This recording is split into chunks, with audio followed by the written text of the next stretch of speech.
President Lee Jae-myung addressed the National Assembly this morning, calling for bipartisan support on next year's budget proposal. The speech, boycotted by the main opposition Conservative Party, outlined the objectives of a spending plan worth over 700 trillion Korean won, largely focused on artificial intelligence and research and development. South Korea's consumer inflation quickened in October, hitting a 15-month high. Prices for agricultural and fishery products jumped more than 3%, driving the overall increase in inflation. The United States is now pushing to impose new sanctions on ships accused of violating the UN Security Council resolutions for illegally exporting North Korean coal and iron ore to China. But the move could be blocked if China and Russia use their veto powers at the Council. Hello and thanks for joining us on Arirang News. We begin today with South Korean President Lee Jae-myung's speech this morning at the National Assembly on next year's budget proposal, where he called the transition to the AI era inevitable and promised to build an AI highway through greater investment. The budget for next year is set at a record high 728 trillion Korean won, or around $508 billion, up 8% from the previous year. Nearly $7 billion has been earmarked for AI-related projects, which is 3 times higher than this year's spending. The main opposition People Power Party boycotted today's speech to protest an arrest warrant against a party member related to last December's martial law declaration. The legal deadline for the parliamentary budget review is set for December 2nd. Meanwhile, South Korea's consumer inflation hit a 15-month high in October, rising 2.4% year-on-year, according to the Ministry of Data and Statistics. Inflation had dipped to 1.7% in August before rebounding to 2.1% in September. Prices for agricultural and fishery products jumped 3.1%, pushing overall inflation up by 0.25 percentage points. Processed food and petroleum products also added upward pressure on prices, rising 3.5% and 4.8% respectively. October's inflation is the highest since the 2.6% recorded in July of last year. In other news, the United States is pushing to impose new sanctions on ships suspected of violating the UN Security Council resolutions for illegally exporting North Korean coal and iron ore to China. However, with an unanimous decision needed by the permanent members of the UN Security Council, China and Russia are likely to veto such a move. Our Lee Seung-jae explains more. The United States has moved to impose new sanctions on 7 ships accused of violating United Nations Security Council resolutions by smuggling North Korean coal and iron ore. According to Reuters, Washington will soon ask the UN North Korea Sanctions Committee to blacklist the vessels which allegedly transported the banned minerals to China and other destinations. A senior U.S. official said North Korea earns between $200 and $400 million annually through such illegal exports, which are used to fund its nuclear and missile programs. The official also revealed that in May and June, a North Korean vessel named Shinpyeong 6 transferred coal to a Sierra Leone-flagged ship called Fly Free on the high seas, later offloading at China's Weifang port. However, to enact the sanctions, all UN Security Council members must agree unanimously. But with China and Russia both having close diplomatic ties to Pyongyang and holding veto powers, the proposal faces steep obstacles. If adopted, the 7 ships could be barred from entering ports worldwide, and related shipping firms or individuals could face asset freezes and travel bans. Analysts say the move underscores Washington's effort to tighten financial pressure on the Kim Jong-un regime amid renewed concerns over North Korea's weapons development and deepening ties with Moscow and Beijing. Lee Seung-jae, Arirang News. And U.S. Secretary of Defense Pete Hegseth, who is currently in Seoul, visited the joint security area near the border with his South Korean counterpart, An Gyubek. The two officials are scheduled to sit down for a meeting today, which is expected to cover plans to build a nuclear-powered submarine and the transfer of wartime operational control. Our Park Junan has the details. The defense chiefs of South Korea and the United States visited the demilitarized zone along the North Korean border on Monday, marking the first joint visit by the defense chiefs of the two countries in 8 years. During the meeting, they received a briefing on current operations at Observation Post OLED, located just 25 meters from the military demarcation line, and later visited the conference facility at the JSA Inter-Korean Troops Village of Panmunjom. Minister An highlighted the DMZ's role and emphasized the significance of the visit. The DMZ is the very front line, but it's also where the Panmunjom Declaration was signed and where the meeting between President Trump and Kim Jong-un took place. Because of this dual nature, it carries great symbolic significance. This event set the stage for Tuesday's 57th Security Consultative Meeting, the highest-level South Korea-U.S. defense consultative body for discussing and coordinating major military policies. Top agenda items that are likely to be discussed during the meeting include South Korea's pursuit of nuclear-powered submarines, wartime operational control transition, increase in defense spending, and U.S. forces' strategic flexibility. Discussions on nuclear-powered submarines will build upon last week's Gyeongju summit, where President Lee Jae-myung called for the production of nuclear propulsion vessels, and U.S. President Donald Trump gave his approval. Defense budget increases are also likely to be on the agenda, as South Korea plans to raise spending to 3.5% of GDP by 2035, reportedly with U.S. support. Strategic flexibility for U.S. forces in Korea is expected to reaffirm the 2006 joint statement, balancing global roles while respecting Seoul's stance against regional involvement without public consent.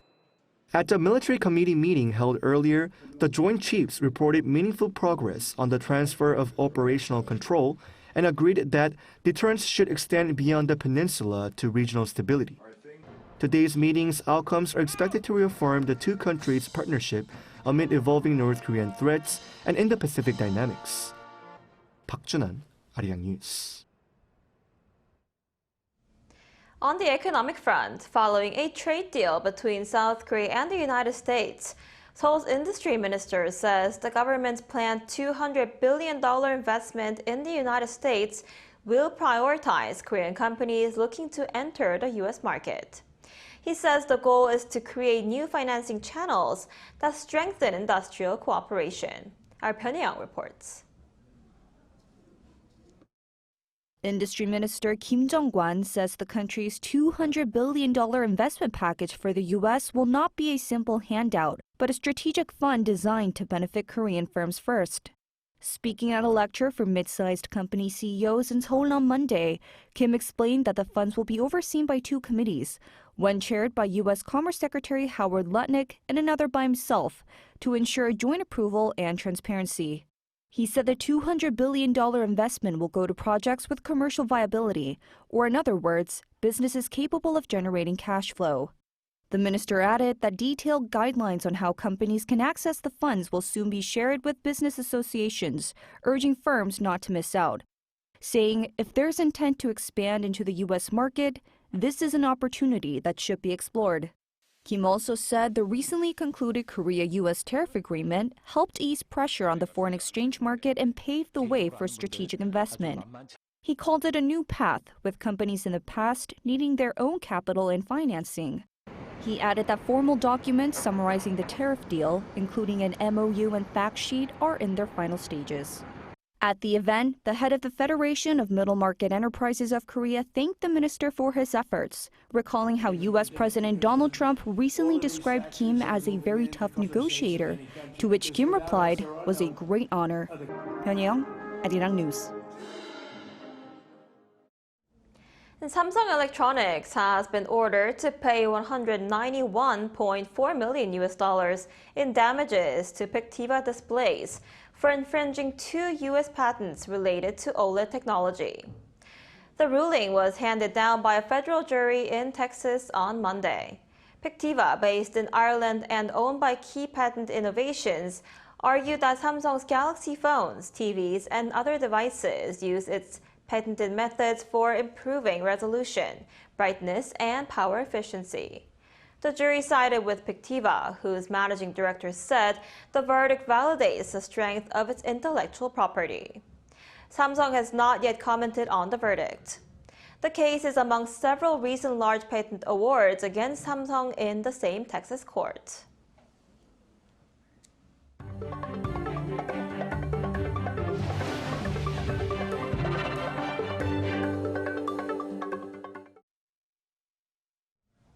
And at the recent APEC economic leaders meeting held in Gyeongju, Korean culture drew the attention of people around the world on the diplomatic stage.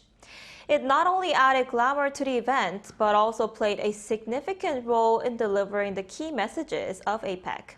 Our Ian-jin reports. Ahead of the APEC meeting itself, there was a promotional video featuring notable figures who've contributed to the spreading of K-culture around the world. K-culture took on the role of drawing global attention even beforehand, but once the event officially started, it served as a medium to convey the core messages of APEC. The international popular film K-pop Demon Hunters was cited as an example during the closing speech of the CEO summit, as it demonstrated the value of connection, which was one of the key themes overall. K-pop Demon Hunters에서는 K-pop 아이돌과 팬들이 강력한 연대로 어둠을 물리치는 혼문을 완성합니다. 위기와 불확실성의 시대일수록 하나 되는 연대와 협력이. Also standing at the podium was BTS leader RM, who compared K-pop to bibimbap in the context of emphasizing the strength that comes from diversity. K-pop's success came from respecting diversity and embracing world cultures, but still holding on to Korea's unique identity.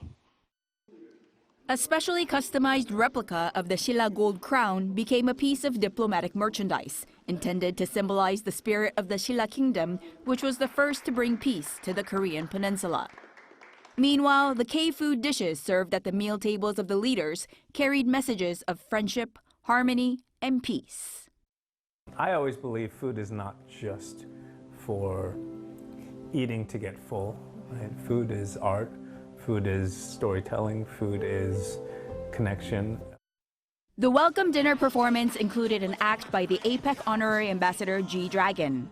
Going beyond mere entertainment, it was a stage of K-culture delivering the deeper meaning of peace and a sustainable tomorrow. Ian-jin, Arirang News.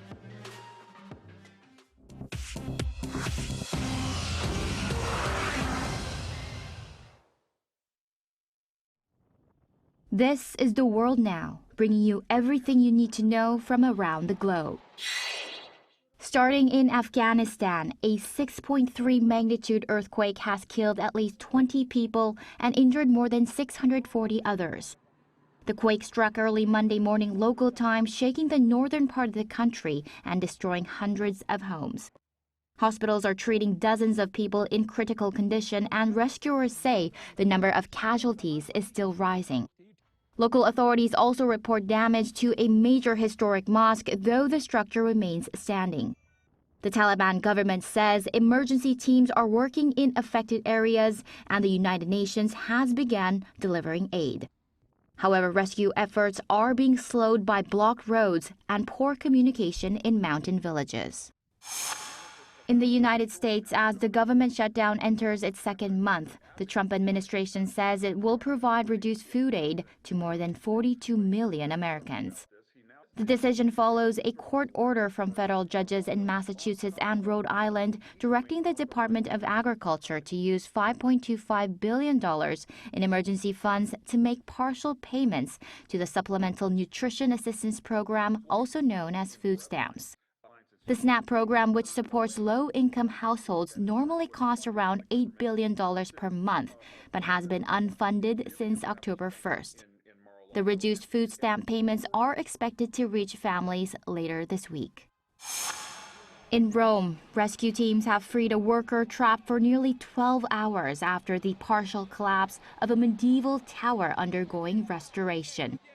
The man was pulled from the rubble of the Torre dei Conti and taken to hospital late on Monday. The tower, built in the 13th century, first gave way late in the morning on Monday, injuring another worker before part of the structure collapsed again during the rescue. Authorities have cordoned off the area as engineers assess what caused the collapse. In Paris, fast fashion retailer Shein's first permanent store is set to open on Wednesday amid a fierce backlash. The planned store inside the prestigious 19th century BHV department store building has sparked outrage and protests from workers and ethical brands, warning it undermines France's anti-fast fashion laws and Paris's progressive image. Several French companies, including Disneyland Paris, have withdrawn partnerships, while city officials called the move a provocation. Chu Ji-hyun, Arirang News.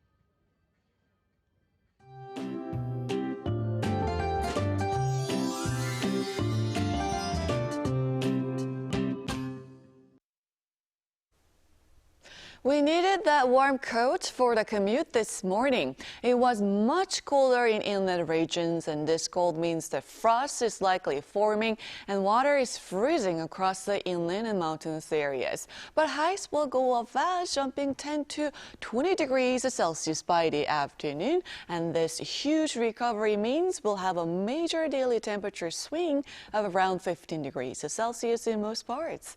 So the cold will ease up starting this afternoon. Temperatures are recovering to seasonal averages or going up even higher tomorrow afternoon for a beautiful late autumn weather. And this afternoon, Seoul will be getting up to 16 degrees Celsius. Daegu, Gyeongju, Gwangju will be getting up to 19 degrees under sunny skies in most parts of Korea. Large daily temperature swings will continue, so please ensure you dress in layers and take care of your health as the weather remains inconsistent this week. Meanwhile, Jeju Island will see frequent rainfall throughout the week and even into the weekend.